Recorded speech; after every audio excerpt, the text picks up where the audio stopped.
BJP மந்திரிகள் பொறுப்பேற்பார்கள்னு பேசுறது யாரு?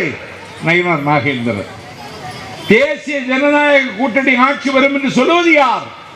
இந்தியாவை ஆட்டி படைக்கிற நாடாளும் பிரதமர். என்னடா அரசியல் இது? மோடி போனதுக்கு பிறகு ராத்திரி உட்கார்ந்து பேசுறாங்களாம் கூட்டணி பற்றி. பக்கத்தில் யார் இருக்கா? எடப்பாடியை முன்னிலைப்படுத்த வேண்டாமா? நீ தானே மேஜர் பார்ட்டி, நீ தானே இந்த கூட்டணிக்கு சீஃப், உன் தலைமையில் தானே கூட்டம் நடக்கணும். எடப்பாடி பழனிசாமிக்கு பக்கத்தில் டிடிவி தினகரன் இருக்கான், அவன் பெரிய ஆளு. அவனுக்கு நண்பன் எங்க இருக்கான் தெரியுமா? டெல்லியில் இருக்கான், சுகேஷ் சந்திரசேகர். அவன் ஜெயிலில் இருக்கான். அவனுடைய காதலி ஜாக்குலினுக்கு 30 கோடி ரூபாய்க்கு விமானம் வாங்கி கொடுத்துக்கிறான் பிறந்த நாள் பரிசு. எவ்வளவுக்கு? 30 கோடிக்கு விமானம் காதலிக்கு. எங்க இருந்து? சிறைச்சாலையில் இருந்து.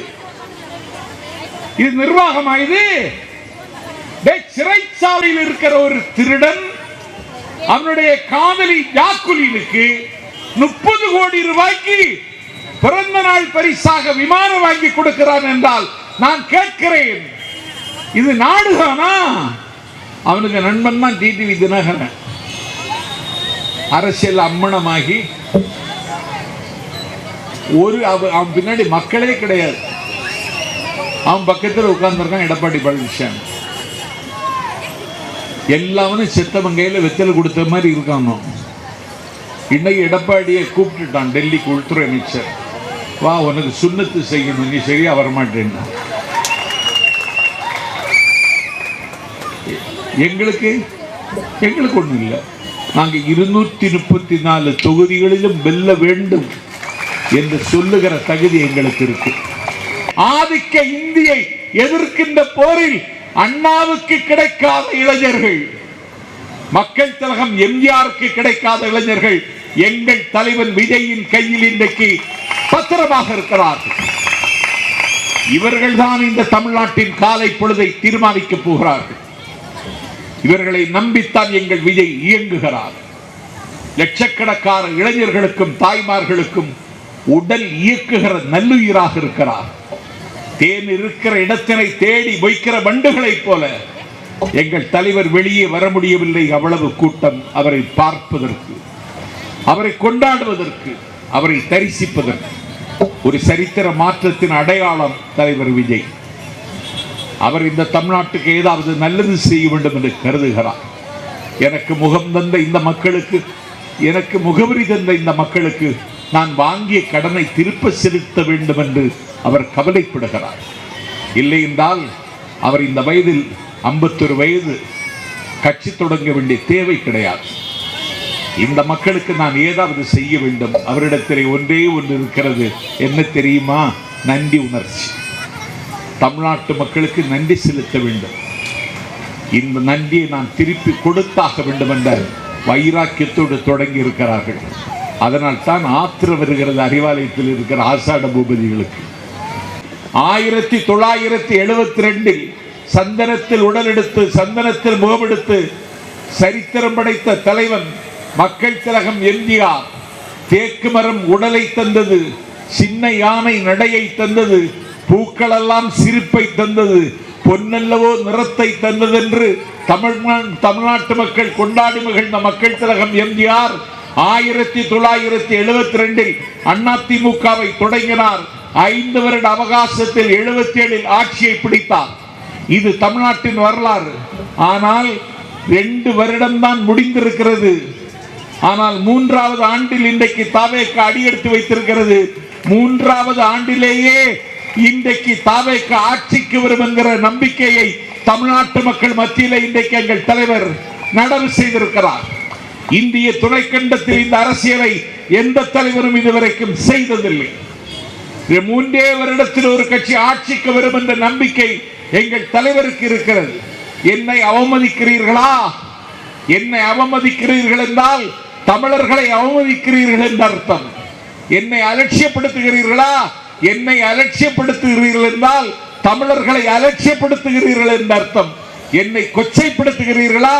என்னை கொச்சைப்படுத்துகிறீர்கள் என்றால் தமிழ்நாட்டு மக்களை கொச்சைப்படுத்தி இருந்த அர்த்தம் என்று தமிழ்நாட்டு மக்களில் ஒருவனாக தன்னை முன்னிறுத்திக் கொண்டு அவர் தன்னுடைய பயணத்தை தொடருகிறார்.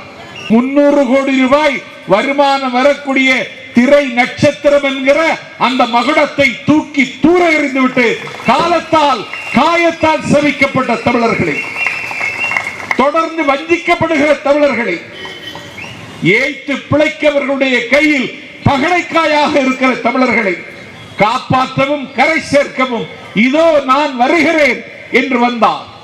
அவருக்கு வருகிற கூட்டம் இந்திய துணை கண்ட வரலாற்றில் எந்த தலைவருக்கு வரவில்லை.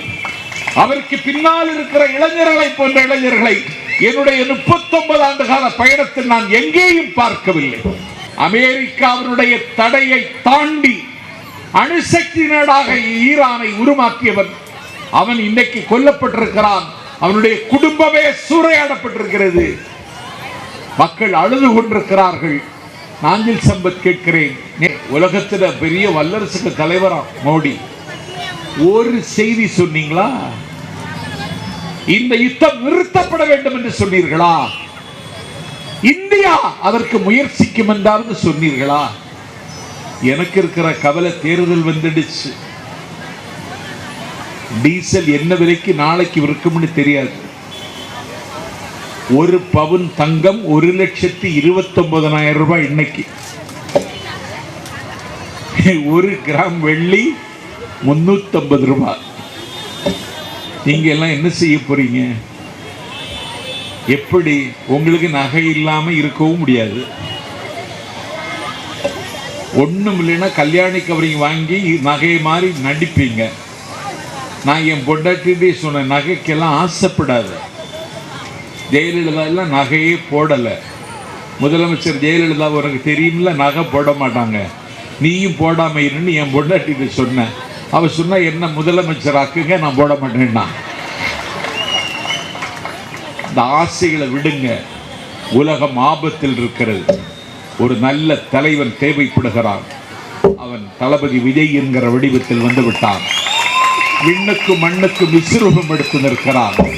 தமிழ்நாட்டில் யாரும் சாதிக்க முடியாதை சாதிக்க வேண்டிய தலைவன் வந்திருக்கிறான். நீங்கள் தத்தளித்தால் அவர் படகாக இருப்பார். நீங்கள் தடுமாறினால் அவர் ஊன்றுகோலாக இருப்பார். உங்கள் இரும்பை பொன்னாக்குகிற மந்திரக்கோலாக இருப்பார். உங்கள் துயரங்களுக்கு விடுதலை வாங்கி, துன்பங்களுக்கு விடுதலை வாங்கி தருவார். உங்கள் துயரங்களுக்கு ஆறுதலாக இருப்பார். உங்களினுடைய சுமைகளை பகிர்ந்து கொள்ளுகிற சுமை தாங்கியாக இருப்பார். அவரை நம்புங்கள், நல்லதே நடக்கும். கான்ஃபிடென்டோடு இருங்க. நன்றி, வணக்கம்.